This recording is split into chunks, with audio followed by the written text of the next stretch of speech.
Tonight, a family's demand for answers is raising more questions. Good evening, this is Rockman Johnson, and you're inside the news on Bounce. Tonight, CNN has exclusively contained a new autopsy report surrounding the death of Kendrick Johnson. Now, the report seems to contradict everything that was in the two initial reports that were there. We also anticipate that there may be evidence that his death was a cover-up. That was the attorney for the Kendrick Johnson family. Now, here's what we know so far. Kendrick Johnson was found dead January 11th. He was rolled up inside a gym mat there at Lowndes County High School in Valdosta. Now, the county coroner later released a report saying that Kendrick Johnson's death was accidental and he died from positional asphyxia. The parents then requested a review of that autopsy, and the Georgia Bureau of Investigation stepped in. They wanted to take a look at the case. And they came back a few weeks later and said roughly the same thing. Then later the family hired an independent auditor, and that's the autopsy report that's been released by CNN. Again, CNN is the only network that the family is talking to, and they're saying that Johnson's death, based on that report, is not an accident. Now, the full report is going to be officially released later this week. Now, Kwame Thompson, an attorney from Atlanta, has been following this case, and you've been following it since day one. Kwame is joining us live via Skype. And Kwame, did you expect this to come back from this independent pathologist?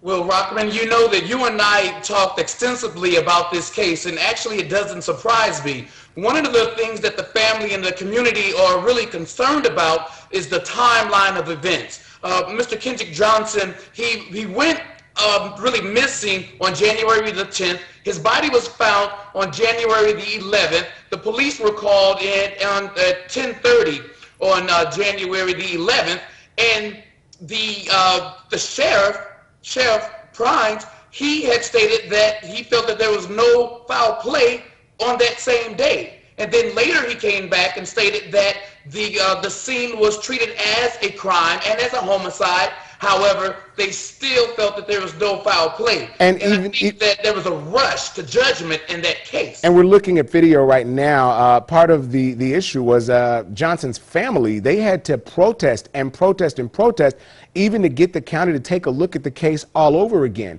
But the question is, if this independent pathologist has found this information that's contradictory to what two governmental agencies are saying, what does that mean about those governmental agencies? Do the parents of Kendrick Johnson have a right to sue, one, and two, does the independent pathology results have any finding or hold any water in court of law? Well, the independent findings, as you stated, they contradict what the autopsy report that came out, and it stated that there is unexplained, apparent, non-accidental blunt force trauma. The family is now asking for the federal government to come in and to investigate, and I believe that should occur because of the timeline that we talked about and the fact that there was a rush to judgment by the sheriff's department. Now, of course, the sheriff's department, again, is saying that they don't agree with these findings. If the family comes out, though, the question is will they have grounds? Because some are saying because this pathologist is independent and it's not certified by these specific agencies, that report may mean nothing. Well, this is why I believe that the family should, and I believe that they have a chance. Well, when the body was first discovered, the sheriff was not exactly in town. He was on his way in town. And the coroner, Watson, was not called directly right away, according to the official code of Georgia, 45-16-24. And we talked about this. Yes. It says notification of a suspicious or unusual death, and that did not occur.